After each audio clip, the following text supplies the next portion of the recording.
Muy buenas tardes, soy América Maceda. Soy Melvia Bendaño. Esta es La Mitad de Cada Pueblo, un programa ideado por el feminismo comunitario. Hoy hablando de las guaguitas por el Día del Niño y la Niña. ¡Comenzamos!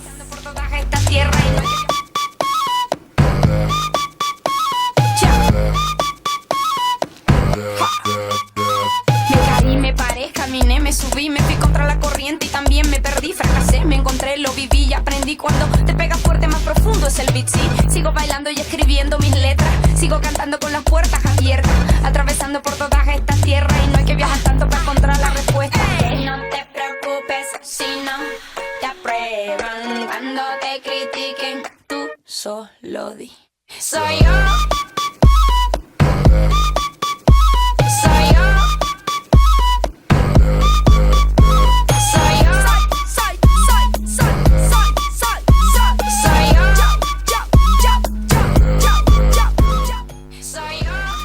Buenas tardes, estamos una vez más en día domingo con La Mitad de Cada Pueblo.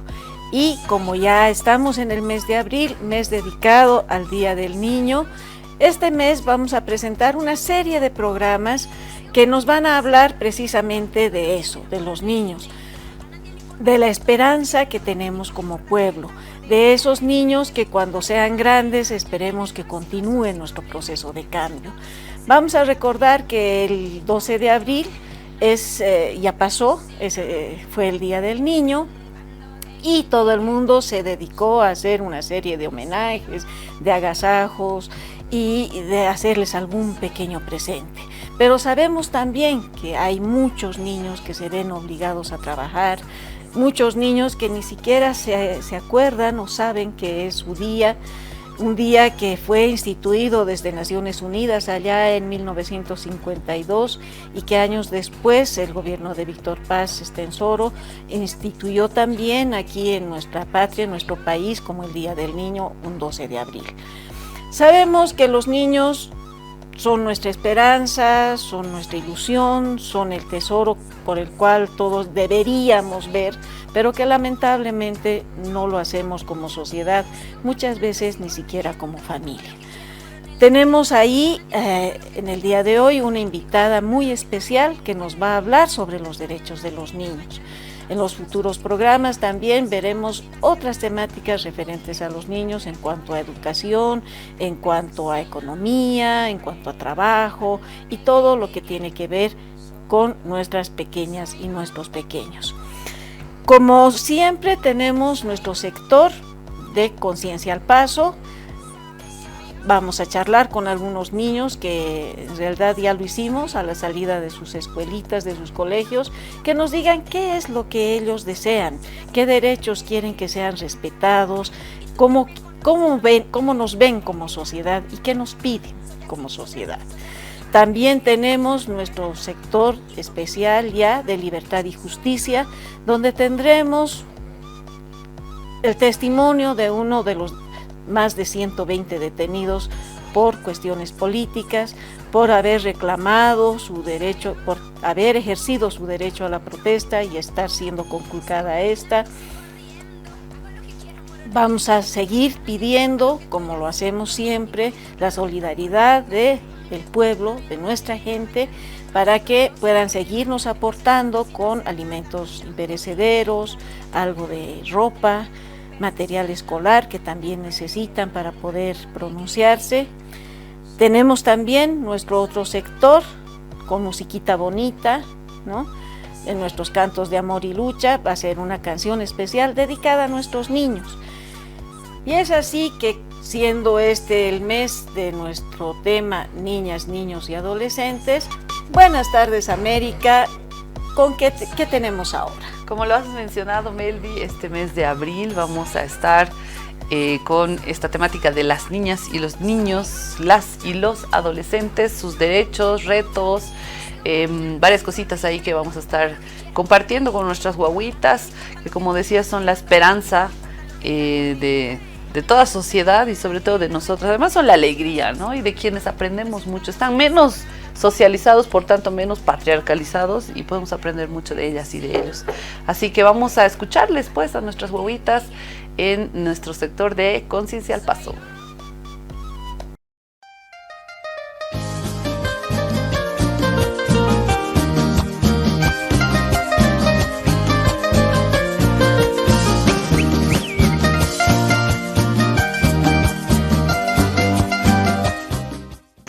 Buenos días, estamos aquí en el barrio de Chasquipampa, cerca a una unidad educativa, hoy 12 de abril, Día del Niño.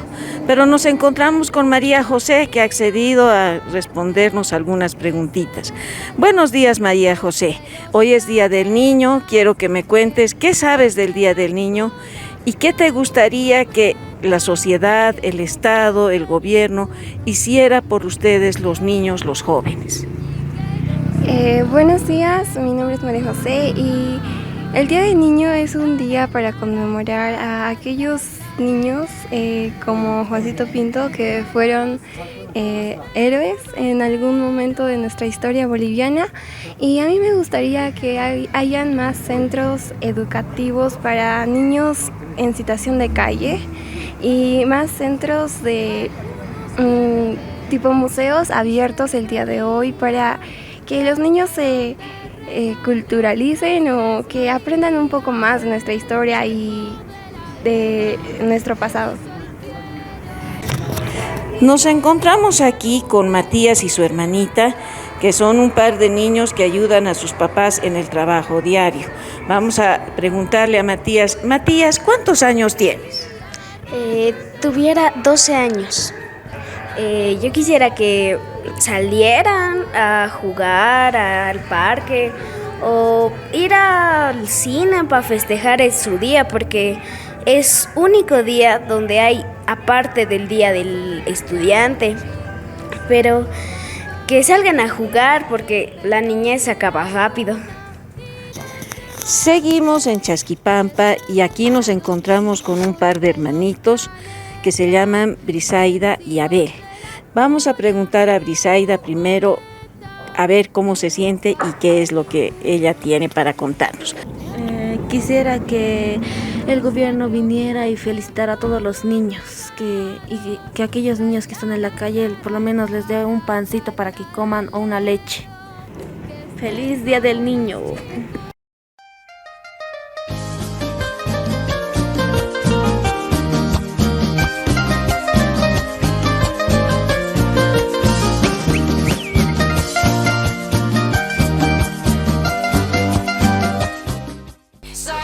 Ahí veíamos a nuestras guaguitas, esa energía, ese entusiasmo que también nos genera esa misma fortaleza para seguir luchando. Es para ellas, para ellos, para nosotras también, que hacemos este proceso de cambio revolucionario en nuestro país y tenemos mucho todavía que trabajar. Vamos a ver más adelante estos retos, estos avances también en términos de derechos de las niñas, los niños, las y los adolescentes. Pero mientras tanto, antes de pasar a ese tema medio grato, medio ingrato también, vamos a hablar de una situación que es persistente, que todavía hay compañeras y compañeros, cada vez menos, pero todavía están en una situación de persecución judicial, persecución política, de procesos montados simplemente por una protesta social. Y lo más terrible es que hemos estado sacando algunas de estas historias en nuestro sector de libertad y justicia, y hay gente que apoya, que dice que bien merecido estos, con insultos que no los vamos a reproducir acá, pero cargados de racismo, cargados de machismo contra las mujeres que están en una situación de persecución política, presas y presos políticos por la protesta social, por levantar su voz. No es terrorismo, por si acaso, a quienes comenten ahí en el TikTok, en las redes sociales de la mitad de cada pueblo, no es terrorismo salir a marchar, no es terrorismo bloquear. ¿Podemos limitar ciertos derechos? Sí, se podrá reconocer, incluso pueden haber ciertos delitos en una situación de conflicto, pero eso no es terrorismo. Así que miremos bien la situación. No puede ser que por nuestro racismo, por ese machismo y por esa colonialidad que todavía tenemos en nuestras cabezas, reproduzcamos ese tipo de comentarios respecto a una situación terrible, porque hoy son las compañeras y los compañeros campesinos. Mañana, cuando toda la población esté en una situación de crisis aún peor, y tengamos que salir a bloquear, como lo hemos hecho el 2003, las calles para que nos llegue gas, para que nos lleguen servicios básicos a nuestros barrios, pueden ser cualquiera de ustedes y cualquiera de nosotros que estamos hoy reclamando, insistiendo por una mejor política para nuestro país. Así que tengamos mucho cuidado también en redes sociales con lo que comentamos, porque creemos que esta situación no es un tema de bandos, no es un tema de simplemente unos contra otros, sino de posiciones sociales, posiciones también políticas, por supuesto, que hoy en día están siendo coartadas, el derecho a la protesta está siendo limitado. Y eso es muy riesgoso para toda la sociedad boliviana, derecha, pita, no pita, masista, exmasista, FPVcista, Evo Pueblo, etcétera, etcétera. Y eso hay que garantizar en nuestro país, así que vamos a nuestro sector de libertad y justicia. Para el pueblo lo que del pueblo, porque el pueblo se lo ganó. Para el pueblo lo que del pueblo, para el pueblo liberación, liberación.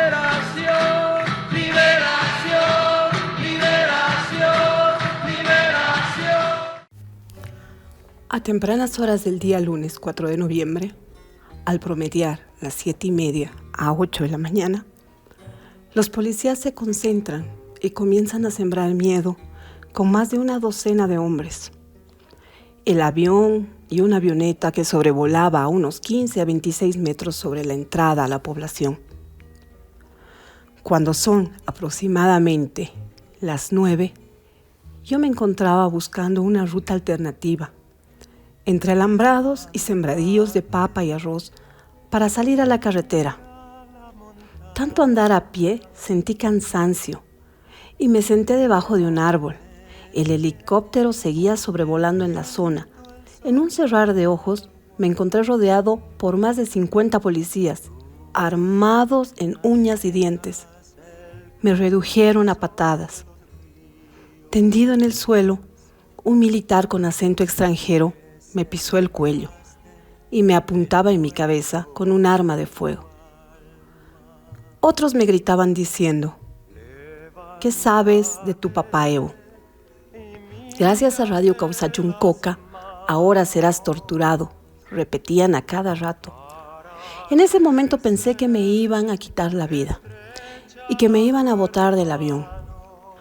Luego levantaban las botas de mi cuello y me subieron a una movilidad enmanillado con vista al piso con 2 guardaespaldas bien armados. Me tuvieron casi mediodía en pleno solazo, con los hombros hacia atrás, súper ceñido, la manilla de metal. A cada rato me golpeaban con el tolete en la cabeza. Luego me trasladaron a la plaza principal como haciendo exhibición a una multitud de gente concentrada que estaba con intenciones de lincharme. Rápidamente me sacaron de la multitud a una calle desconocida donde vi a otros hermanos detenidos, enmanillados, brutalmente torturados. Proceden al traslado a un micro, luego a otro micro y a otro micro. Me parece que ningún transportista quería prestarse para este asalto a los hermanos campesinos. Así, de esa manera nos hicieron llegar hasta Samaipata. Cuando ya se escondía el sol entre las montañas, luego el traslado fue por vía aérea, todos a bordo de un helicóptero. Habían 2 hermanos enmanillados tirados en el piso sin poder sostenerse. Aparecieron cámaras, una cámara de algún medio de comunicación por la ventana, pero se hace imposible mostrar o gritar por la intimidación de las fuerzas del orden. Una vez llegando a la FELCC en Santa Cruz, continúa el ultraje. Nos decían sediciosos, terroristas. Al parecer, proceden a la revisión cibernética de los celulares requisados, al que estaban caminando con algunas organizaciones campesinas. Los seleccionaban como cabecillas del terrorismo. En medio del patio nos plantonearon. Por llamada de teléfono recibí la orden de traslado a La Paz y había una multitud concentrada de la Unión Juvenil Cruceñista y cívicos en la salida de la FELCC. Impiden el traslado de los detenidos a bordo de un micro. Hay un intento de linchamiento. Sufrimos insultos. Había algunos espacios de radio de la prensa, medios de comunicación haciendo cobertura como si fuéramos grandes personajes terroristas. Nos llevan otra vez a bordo en un avión. Todos seguíamos enmanillados en una nave de carga. Una vez en el aeropuerto del Alto, fuimos obligados a soportar el cambio de clima. Sin embargo, nos trasladan a la FELCC de La Paz, a una celda sumamente estrecha, aproximadamente 80 personas, donde compartimos el pan mojoseado. Más de 10 detenidos dormíamos parados porque el piso tenía agua que resbalaba del baño. Durante 3 días nos prohibieron la comunicación, el ingreso del alimento, de ropa, abrigo, y seguían llegando hermanos de Parotani, con moretes, todo moreteados, con dificultad de caminar. No había medicamentos para ayudarles. Hubo una audiencia en vista de que se vulneraban, se violaban los derechos de los hermanos campesinos, y por la denuncia pública a los máximos dirigentes del Estado Mayor del Pueblo y del Pacto de Unidad. A esta audiencia asistimos todos los presos políticos del bloqueo nacional indefinido. Gracias a esta institución internacional de derechos humanos, se abren las puertas de la FELCC. Comienza a entrar medicamentos, alimentos, ropa y abrigo, pero continúan con el maltrato de parte de los uniformados. El día del conflicto 29 de octubre del 2024, entre la policía y los bloqueadores, yo no estaba en el lugar del hecho. Me acuerdo perfectamente, el día martes 29, ese mes yo estuve en mi trabajo en la ciudad de Santa Cruz. Hubo una segunda audiencia, el juez determina detención preventiva. Teníamos todas las posibilidades para que sea presencial esta audiencia, pero por órdenes del Poder Ejecutivo fue virtual.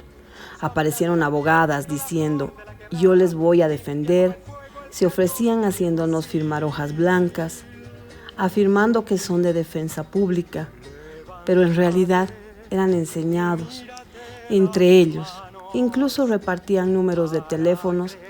Sospechosamente, después de este incidente, nunca más los volvimos a ver.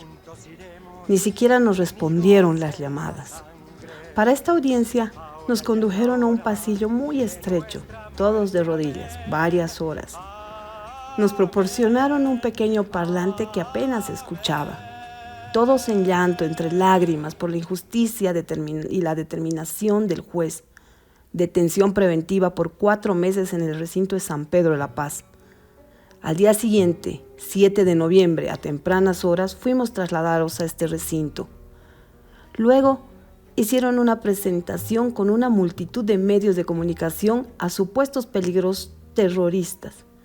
El ministro de Gobierno Eduardo del Castillo hace la presentación. El desfile de todos los detenidos de una multitud de cámaras de prensa. Casi al final de esta presentación, hace énfasis en 4 detenidos, considerándolos como los más peligrosos, cabecillas de una banda terrorista, acusándolos de secuestradores de periodistas, pateadores de policías. Arbitrariamente me incluyen en ese grupo. Donde fuimos acusados públicamente, afirman que harían todo lo posible porque no quedemos en libertad. La celda es tamaño de un baño común, donde entrábamos hasta 8 personas. Yo duermo junto a la puerta por falta de aire, doblado cada rato por falta de oxígeno, taquicardia me da. Hasta la fecha se realizaron 6 audiencias virtuales. En la mayoría, como el espacio es muy estrecho, solo 2 personas tienen acceso a escuchar y el resto en el pasillo. Plantoneados de 4 a 6 horas. Los equipos de audio y video son muy malos, no se escucha bien, se corta cada rato. Peor lo que habla el juez no se entiende ni el 40%, la verdad. Son horas y horas de estrés sin ningún resultado favorable. Aparte que nos humillan, nos difaman a todos los compañeros, diciéndonos sediciosos, terroristas. Se puede apreciar un total abuso de poder de parte del gobierno hacia los compañeros, hacia los campesinos. Doy gracias a Dios por guiarme, cuidarme y protegerme con todo. Lo único que pido es libertad. Para el pueblo lo que del pueblo, porque el pueblo se lo ganó. Para el pueblo lo que del pueblo.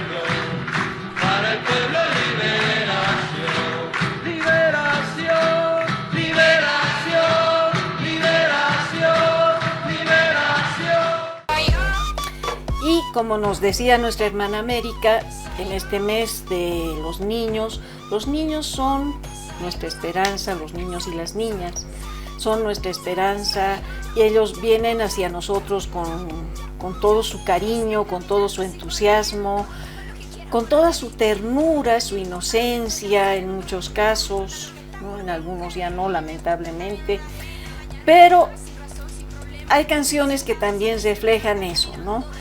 Lo que ellos nos dan, que no es algo físico, no es algo material, no es algo que se pueda palpar, sino es su corazoncito, son sus miradas, son sus pensamientos, sus sentimientos. Y para recordar un poquito eso y llenarnos de la ternura de las niñas y de los niños, vamos a pasar a nuestro sector de cantos de amor y lucha con una canción venezolana, sí, pero que yo creo que engloba a las niñas y a los niños de todo el mundo, que es Que se vengan los chicos.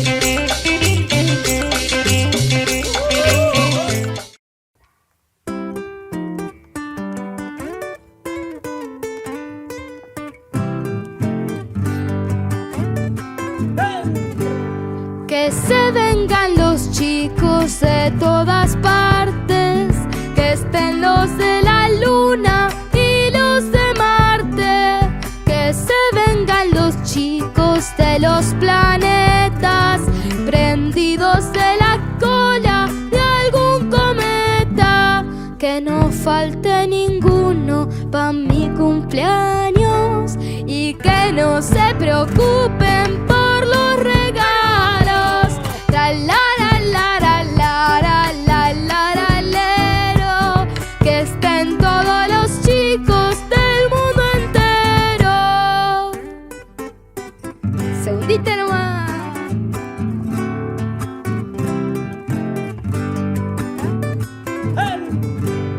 Algunos que de Venus dicen venían, trajeron de regalo las tres Marías. El chico de la luna, petizo y fiero, me regaló una nube que halló en el cielo.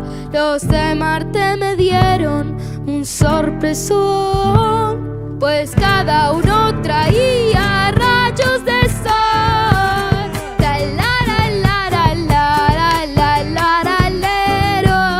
Ya están todos los chicos del mundo entero. Ahora estás viendo.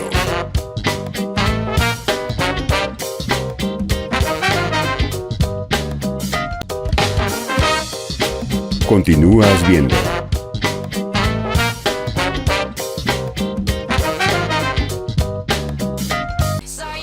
Seguimos en la mitad de cada pueblo y este mes de abril, que lo estamos dedicando a las niñas y a los niños en nuestro país, hemos invitado a una gran compañera que nos va a acompañar justamente para hablar de los derechos de las niñas, los niños y las adolescentes. Tenemos acá con nosotras a la compañera Nadia Cruz. Ella es defensora de derechos humanos, pero además con una larga trayectoria y carrera. Ha sido defensora del pueblo en nuestro país, también fue viceministra de Igualdad de Oportunidades en el Ministerio de Justicia y Transparencia Institucional, es abogada de profesión y firme defensora de los derechos humanos. Nadia, gracias por aceptar esta invitación y bienvenida a la mitad de cada pueblo. Muchas gracias, América, Melvi, a Viayala, a la mitad de cada pueblo. Un saludo fraternal para ustedes, para todas las compañeras que están siguiendo el programa, y pues con una temática importantísima: niñez, adolescencia en nuestro país, con avances importantes, no se los puede desconocer, pero con muchos retos emergentes no solamente de la pandemia, no solamente de los procesos de desigualdad o de la actual coyuntura política, sino particularmente por un contexto regional, nacional, que los está situando en vulnerabilidad. Y creo que es importante, además de felicitarlos, además de agasajarlos, pues asumir como sociedad, también como Estado, pues compromisos para poder generar una mejor calidad de vida, poder asegurarles sus derechos y por supuesto dar pasitos para que ellos también vivan bien en nuestro país. Así es, un reto muy importante el que nos traes, Nadia, conociendo tu trayectoria, también las propuestas. Si nos puedes hacer un pequeño balance de lo que decías. ¿Hemos avanzado? Sí. Creemos nosotras también que han habido grandes avances, no solo en términos de derechos de las mujeres, sino también de la niñez, de empezar a considerarlos ya no guaguas así dependientes, sino realmente personas, ¿no? Porque creo que es parte del adultocentrismo también, el creer que estamos por encima y generar esas mismas relaciones de opresión que decimos, de clase, de colores de piel entre hombre y mujer, también entre adulta, niño, niña, ¿no? ¿Cuáles han sido estos avances que hemos tenido en nuestro país en la defensa de los derechos de las niñas y los niños? Tienen sus particularidades. Yo creo que el primordial o el más grande dentro de los marcos normativos ha sido el proceso de construcción de la propia Constitución Política del Estado.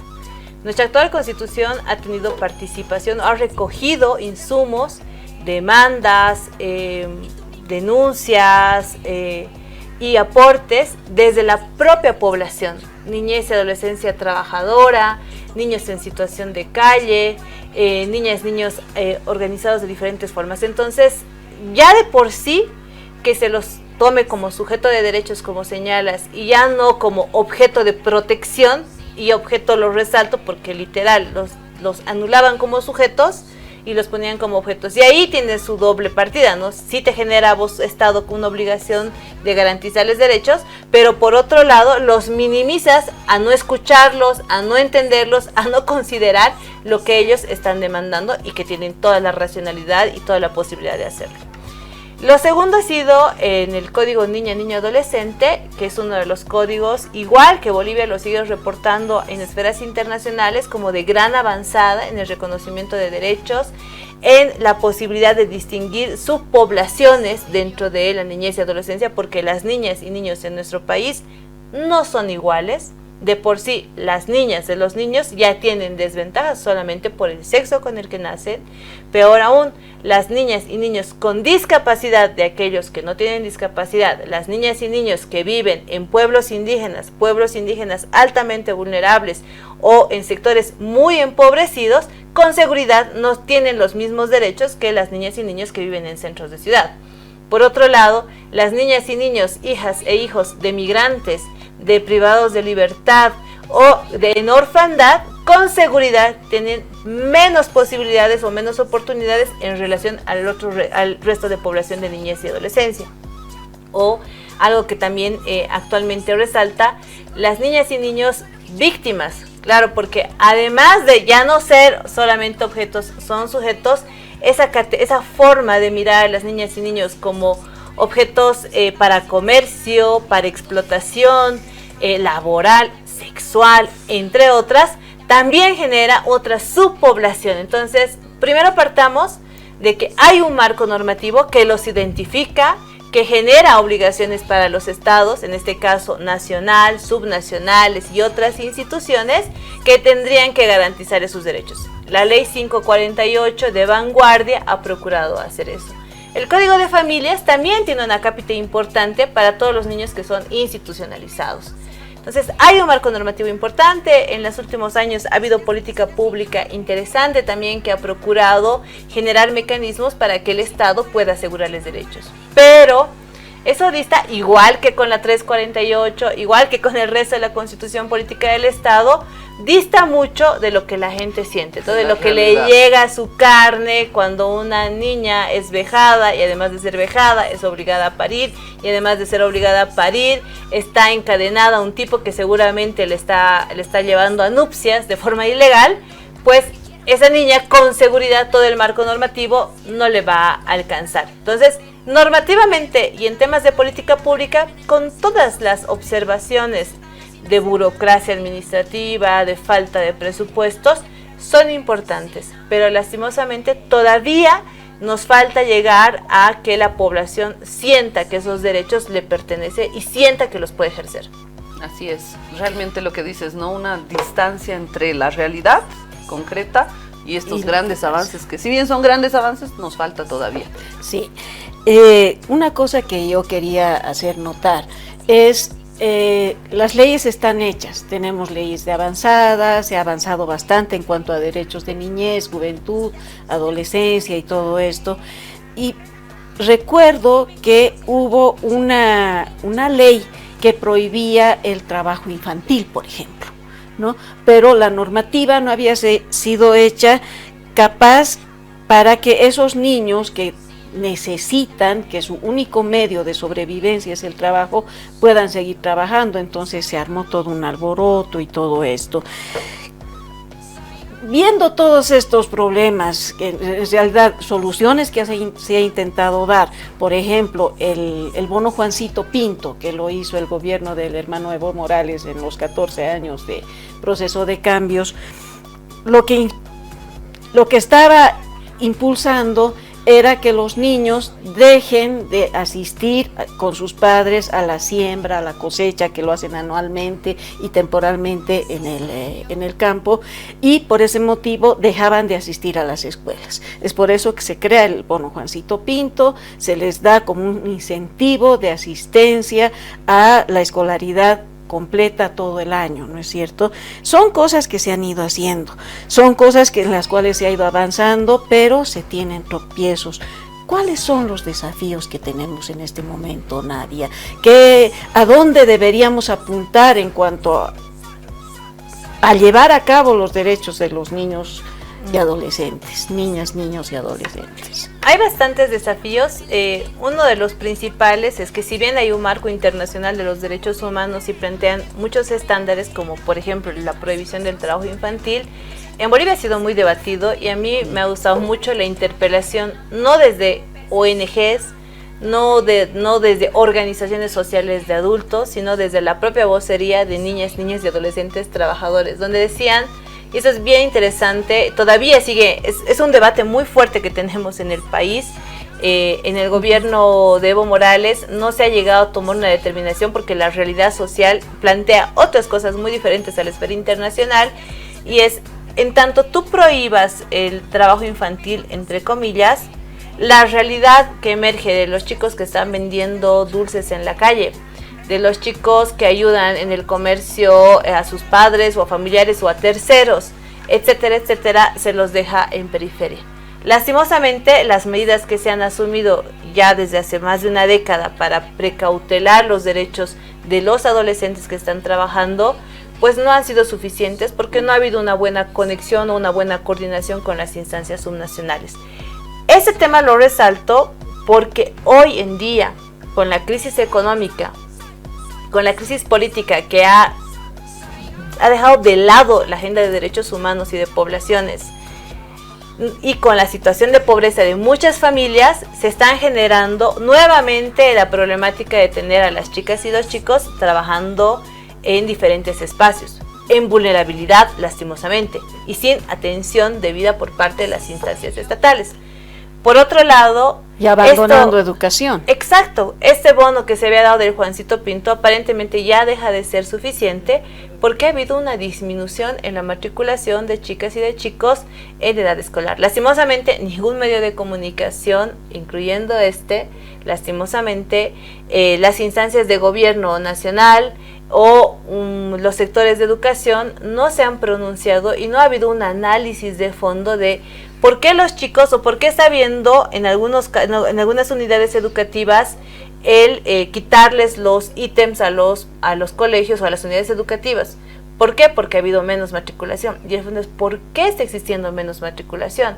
Y ahí la medida debería ser, ¿qué hago yo como Estado para incentivar? Si ya no es suficiente el Juancito Pinto, ¿cómo incentivo para que las familias no saquen a los chicos del colegio?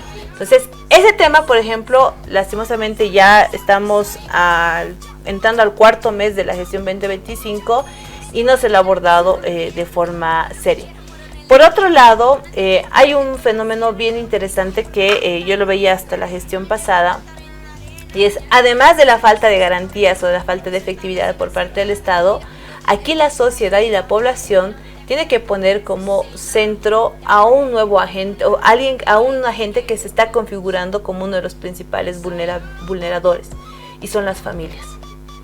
La cantidad de chicos que tenemos en centros de acogida, lo que se conoce como los orfanatorios, en un 89% tienen referente familiar. Los casos de violencia sexual que ocurren cada 3 días a menores en el país, generalmente son perpetrados por alguien del entorno familiar. En el caso de los chicos que han delinquido siendo menores de 18 años, cuando tú conversas con ellos te dicen por qué ha sido por abandono familiar, porque ha visto prácticas agresivas o violentas en el propio entorno familiar y porque ha habido una suerte de creación de valores o de fortalecimiento de valores entre comillas por agentes terciarios que no son la familia, porque la familia estaba en otra cosa.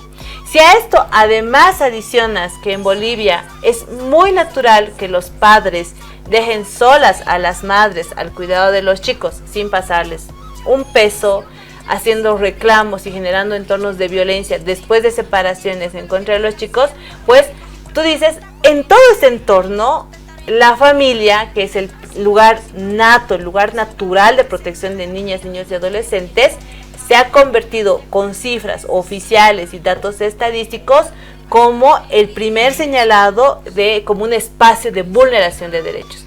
Y si a esto le sumas que las instancias estatales, defensorías de niñez y adolescencia, centros o servicios de gestión social departamental y el propio Estado Nacional, que no tienen el centro a niñez y adolescencia más que en un discurso político, pues los estamos poniendo en una situación grave, que ojalá se pueda remediar. Yo creo que es importante que los agentes públicos tomen en consideración lo real que están pasando las chicas y los chicos, las consecuencias que estamos teniendo como sociedad y por supuesto pues se vuelva a poner en la agenda pública, de política pública, presupuesto, priorización en el debate estatal a las niñas, niños y adolescentes en el país. Qué terribles realmente los problemas que no creo que sean de ahora, pero que sí sean como que han resurgido o se han vuelto a manifestar en una situación de crisis. Es lo que normalmente pasa, ¿no? Las sociedades vivimos en un mundo patriarcal, colonial y capitalista, donde lo que se prioriza es don dinero, ¿no? Entonces, algo te aprieta y lo demás lo dejas de lado, ¿no? Las luchas sociales también, autocríticamente los movimientos sociales. Ahorita estamos pensando cómo resolvemos la crisis económica, que los dólares, y nadie está pensando en la consecuencia de esta crisis económica, política, institucional, judicial, para las y los niños, ¿no? Creemos muy importante los aportes que has hecho, Nadia, al programa, y también pensar que dentro de esa misma relación en la que se subordina nuevamente a menores de edad, las niñas están un poquito más abajo, solo por el hecho de ser mujer, por esa su condición, y ahí pues evidenciamos también la necesidad de, además de la política pública, que es fundamental, además de priorizar recursos, hacer un proceso profundo cultural de despatriarcalización de nuestras propias familias. Sí. O sea, ¿cómo podemos? Es lo mismo que decíamos con la violencia hacia las mujeres. ¿Cómo el padre de tus hijos, el que te dice que te ama, te mata? ¿Cómo tu papá, tu primo, tu abuelito te viola siendo guagua? O sea, ¿cómo podemos seguir existiendo en un mundo patriarcal, colonial, capitalista, en el que las personas, sobre todo las mujeres, las niñas y los niños y las adolescentes y los adolescentes, seguimos siendo objeto, seguimos siendo una cosa sobre la que alguien tiene que beneficiarse, alguien tiene que aprovecharse, alguien tiene que... Y cómo no nos duele, cómo no nos conmueve estas laceraciones que son muy comunes. El tema de violencia sexual al interior de las familias es muy naturalizado, no solo en Bolivia, en la sociedad, en el mundo en general, por esa relación de poder. Quienes se supone que tienen que cuidar esas guaguas están agrediéndolas. Un reto muy importante, creemos que además es justamente este cambio estructural en nuestras propias cabezas y prácticas, de estas relaciones patriarcales que nos atraviesan. Y ahí, en grande, digamos, en lo particular como compromiso social, de toda la sociedad debería ser esta, pero también en lo macro, porque la política pública, la ley, la normativa, la constitución, como nos decías, que es un gran avance, nos ayuda a acelerar ese proceso social, ¿no es cierto? Yo recuerdo, habíamos compartido cuando eras viceministra, compañera, con las compañeras del Bloque Nacional de Mujeres, por ejemplo, una propuesta que nos parece muy interesante. ¿En qué ha quedado todas estas propuestas de la asistencia familiar, por ejemplo?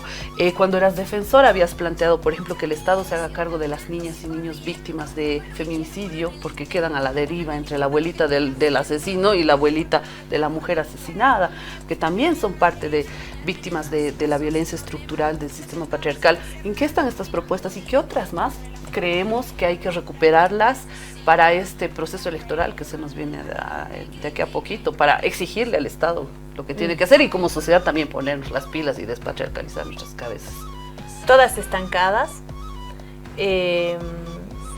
La ley que beneficiaba a huérfanas y huérfanos víctimas de feminicidio ha quedado estancada, y hay que decirlo con todas las palabras, por falta de presupuesto, porque no se quiere dar una bonificación económica, pero tampoco se plantea una solución alternativa. Nosotros el 2019, ya desde la Defensoría del Pueblo, planteamos que el Estado dé una bonificación, además de una serie de medidas integrales que fortalezcan la atención del Estado a esta población. Han visto el tema del bono y se lo ha cerrado. Incluso yo, estando del otro lado, ya desde el Ministerio de Justicia, en su momento, se ha podido abogar muy poco, porque evidentemente el Ministerio de Economía y Finanzas Públicas siempre se va a sobreponer al resto de ministerios. Por más política social buena que exista, y por más que al final no es un tema de gastos, es un tema de inversión. ¿Cuánto estoy invirtiendo para rescatar a esta población y que luego esa población como sociedad igual genere desarrollo para toda la población? Pero no economía dijo no, economía dijo siempre no. Dicen no, entonces... y planificación también. Y planificación, pero... Eso es una decisión que, te digo, viene desde el 2019, así que todos los gobiernos ahí se pueden dar su cuota de culpa y golpearse el pecho. Otro proyecto de ley que fue muy interesante, que lo propusimos el 2023, dos proyectos interesantes, uno sobre asistencia familiar, para asegurar que las guaguas, las niñas, niños particularmente, y otras poblaciones que son beneficiarias de una asistencia familiar, pues reciban su asistencia, y no solamente porque existe un mandamiento de apremio en contra de los irresponsables o las irresponsables, sino porque se iba a crear todo un sistema que se ha diseñado, que se ha dejado hecho, que iban a más o menos acercar a la irresponsable o el irresponsable, para que, si no da amor, al menos cumpla su cuota económica, porque las guaguas comen todos los días. Esto queda en la Asamblea, entiendo que este año lo han vuelto a retomar, ojalá puedan defenderlo, ojalá la Asamblea Legislativa entienda que son medidas mínimas las que se han propuesto, ojalá se puedan amplificar, y que los hombrecitos que están dentro de la Asamblea y que las mujeres que piensan como hombres que están dentro de la Asamblea comprendan que tenemos que desnaturalizar que un tipo o una tipa, después de parir o después de hacer parir a una mujer, se puede olvidar tranquilamente como si no hubiera nadie por detrás. Otro proyecto muy importante que se dejó fue una política pública para la prevención del embarazo en adolescentes. Lastimosamente, esa política ha sido tabiada o ha sido obstaculizada dentro del propio gabinete, pero por una situación política, básicamente, ¿no? Por la discusión que estaba habiendo en el ámbito político sobre el tema de estupro. Lastimosamente, esto ha dejado en una suerte de vacío legislativo, vacío normativo respecto a las 80, 90 niñas que son detectadas con embarazos durante su adolescencia todos los días en nuestro país. Ojalá el gobierno reflexione en la necesidad de esta política pública, no solamente porque se lo ha trabajado desde el año 2023, sino particularmente porque hay compromisos internacionales y definitivamente hay chicas que están pariendo a sus 14 años en nuestro país todos los días. Eso. Y lo otro que también ha quedado trunco lastimosamente es, y esto es importante, hay que dejar de engañarnos. El sistema de protección para víctimas de violencia de género en el marco de la 348 o el sistema de protección para niñas, niños y adolescentes en el marco de la 548, que plantean de una forma muy sabia, de una forma muy visionaria, de que el municipio, el departamento, la instancia nacional, el órgano judicial, el Ministerio Público y otras instituciones se articulan para proteger a niñas, niños y adolescentes, que es el tema de hoy, no ha funcionado en más de 10 años. Y es porque nadie quiere asumir su competencia y todos lo único que quieren hacer es limitar. El municipio dice, yo no tengo plata, entonces para abrir el servicio que tiene que atender a las víctimas o tiene que atender a la provisión de niñez y adolescencia, lo que voy a hacer es dar el mínimo de recurso porque prefiero hacer la plaza. Entonces, eso no ha cambiado en 10 años. Ha habido algunas mejoras, algunas medidas afirmativas en algunos municipios, pero en la generalidad no ha cambiado.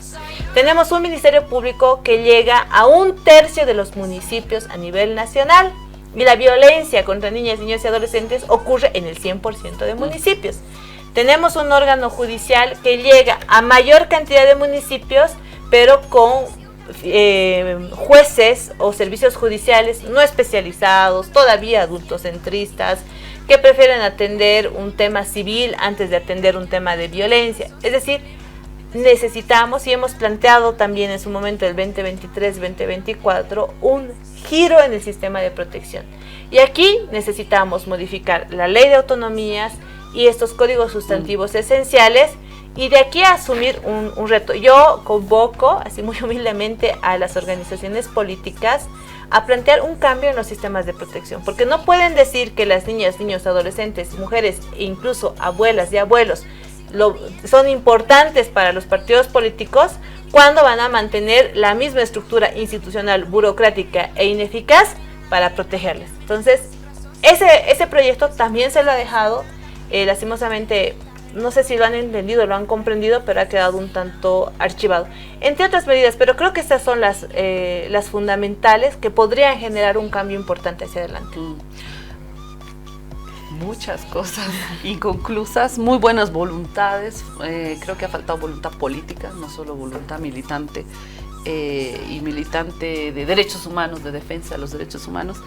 Se necesita realmente entender, dimensionar que la política pública, y para eso, o sea, se supone que para eso como pueblo, digamos, dentro de nosotras por lo menos creemos así, que desde el proceso de cambio, desde esta lógica de autogobernarnos, de constituir un Estado plurinacional, donde los pueblos y naciones indígenas estén incluidos, no era solamente pues para que nos pongan en la Constitución o que digan 50% de mujeres y listo.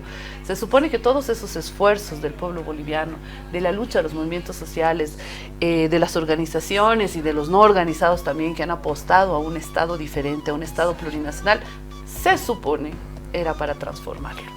Porque vivíamos en un Estado colonial, seguimos viviendo en un Estado colonial, patriarcal, capitalista y adultocéntrico, que sigue reproduciendo esas mismas prácticas y que el reto es transformarlas, pero pareciera que en 14 años nos hemos conformado con tener todos más platita en el bolsillo, comer mejor, acceder a ciertos servicios que antes no accedíamos y nos hemos olvidado de las cuestiones profundas que teníamos que transformar en nuestro país y dejar de mirar simplemente la plata y las diferencias económicas. Ahora un mamani entra a la policía, dicen, no, ahora un quispe se puede comprar un auto último modelo, pero ¿y qué de las guaguas?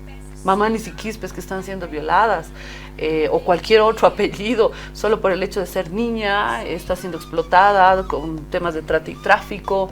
Es decir, no nos hemos puesto a pensar en realmente transformar o en efectivizar ese sueño que teníamos, porque sí creemos que ha sido un sueño el tener un país distinto, el tener relaciones distintas, y que se ha dejado de lado por un tema más administrativo, burócrata y economicista también, ¿no? Por eso economía dice no siempre, y esta falta de voluntad, porque lo que se prioriza es, ahora es fácil hablar también, ¿no? Me imagino que debe ser complicadísimo hacer una política pública efectiva y que esto funcione. Sin embargo, tiene que haber señales en los siguientes candidatos y candidatas respecto a estas temáticas. No solamente sacarnos de la crisis ahorita, que sí es lo primordial, pero es sacarnos de la crisis ¿para qué? Es entrar a gobernar ¿para qué? Se supone que para transformar esto.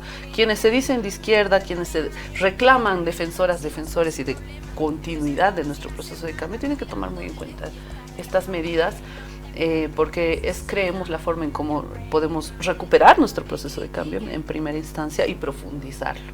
O sea, ya hemos hecho muchas canchas que están bien, porque es parte también de la prevención de muchas cosas, del tema de salud, uso de drogas, etcétera. No es casual que todas las comunidades pidan eso, es un espacio de hacer comunidad, porque es la gente la que ha pedido eso. Tenemos hospitales, tenemos colegios, necesitamos ahora invertir realmente en cambios estructurales, culturales, sociales, de cómo nos relacionamos las personas. Y una población, como dices, población, para nosotras la alegría de la vida, la esperanza de la humanidad, son pues las guaguas. Y creemos que hay que tomar muy en cuenta esto. Para nosotras, por ejemplo, creemos que lo único que podría hacer es un gobierno del proceso de cambio. A la derecha nunca le ha interesado en términos políticos, ni económicos, ni como objeto, ni mucho menos como sujeto las guaguas, pero, y por eso no les reclamamos, ni les pedimos, ni les exigimos que hagan nada, pero por supuesto que si ganara un gobierno de derecha, igual vamos a estar defendiendo estos derechos, y igual vamos a seguir exigiendo que hagan lo mínimo, por lo menos para nuestras guaguas.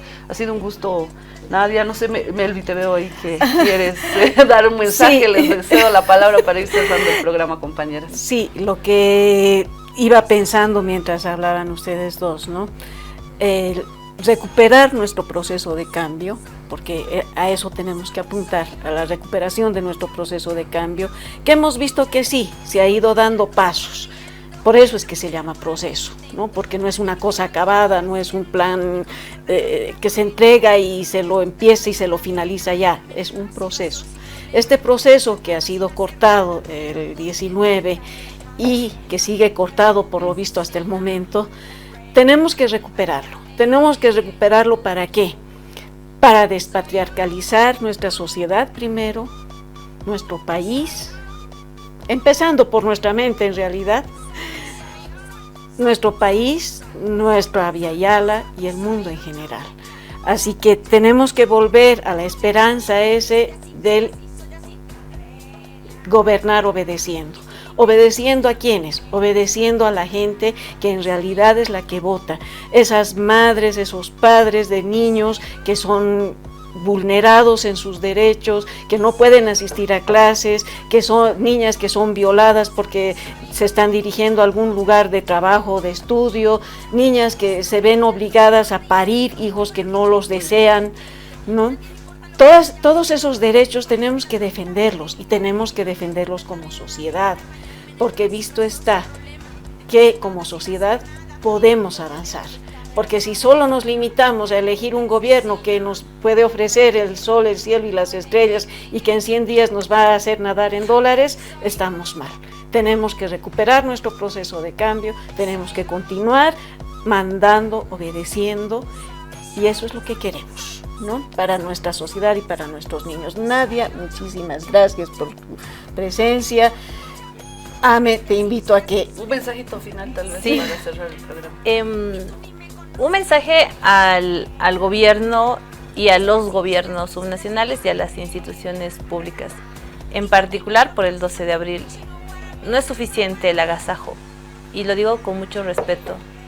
Es remirar cuánto presupuestariamente, cuánto operativamente estamos cumpliendo los fines que nos han señalado la propia Constitución Política del Estado, o la Ley 548, o el Marco Internacional de los Derechos Humanos, o la realidad cuando salimos de nuestros puestos de trabajo, de nuestras casas, y vemos, especialmente en periferias y en lugares más alejados, a chicas y chicos con muchas necesidades, o cuando encendemos la tele, a niñas, niños que han sido vejados, han sido raptados, han sido asesinados, víctimas de infanticidios, o están cometiendo delitos a muy corta edad. Es decir, algo tendríamos que hacer. No es suficiente con cumplir un POA, no es suficiente con decir que somos un gobierno de la industrialización, o que somos un gobierno del proceso de cambio, o que somos una tienda política antigubernamental. No es suficiente, porque eso a las niñas y a los niños no les alcanza y no les importa. Ellos necesitan de los adultos que están circunstancialmente en un espacio público, de que hagan algo más allá de hacer informes y cumplir burocracia. Eso de forma general. Ojalá, y lo he dicho hace algunos meses atrás, ojalá No sé si este gobierno, cada vez le tengo menos fe, pero ojalá lo que venga, que ya no falta mucho, realmente ponga en el centro la agenda de derechos humanos.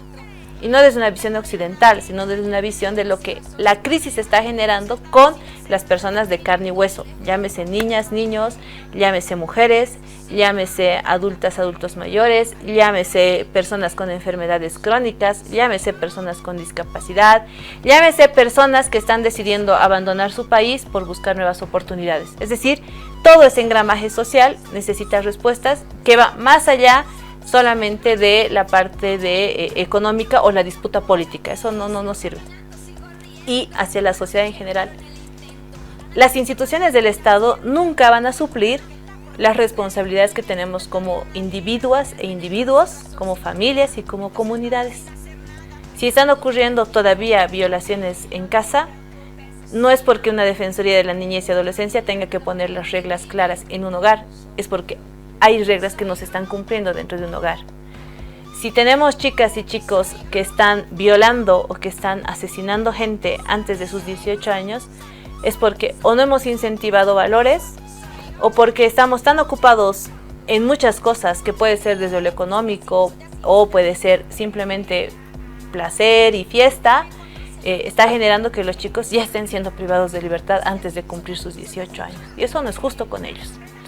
Y finalmente no podemos, y eso sí tiene razón América, no somos iguales.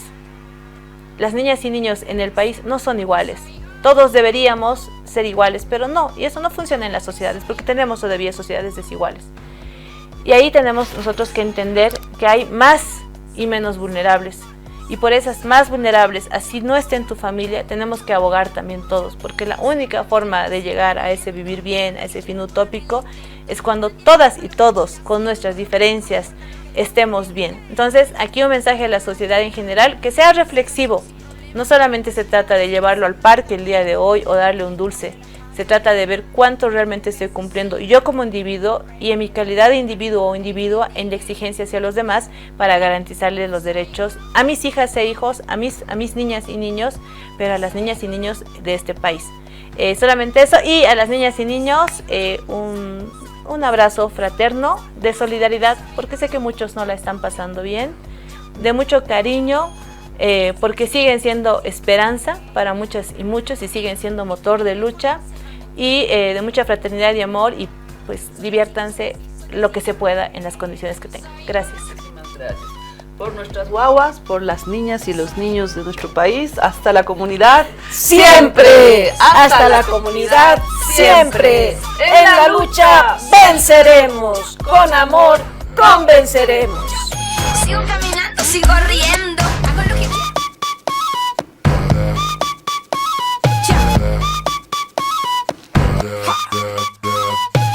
Me paré, caminé, me subí, me fui contra la corriente y también me perdí, fracasé, me encontré, lo viví y aprendí. Cuando te pega fuerte, más profundo es el beat, sí. Sigo bailando y escribiendo mis letras, sigo cantando con las puertas abiertas, atravesando por toda esta tierra, y no hay que viajar tanto para encontrar la respuesta. Y no te preocupes si no te aprueban, cuando te critiquen, tú solo di: soy yo.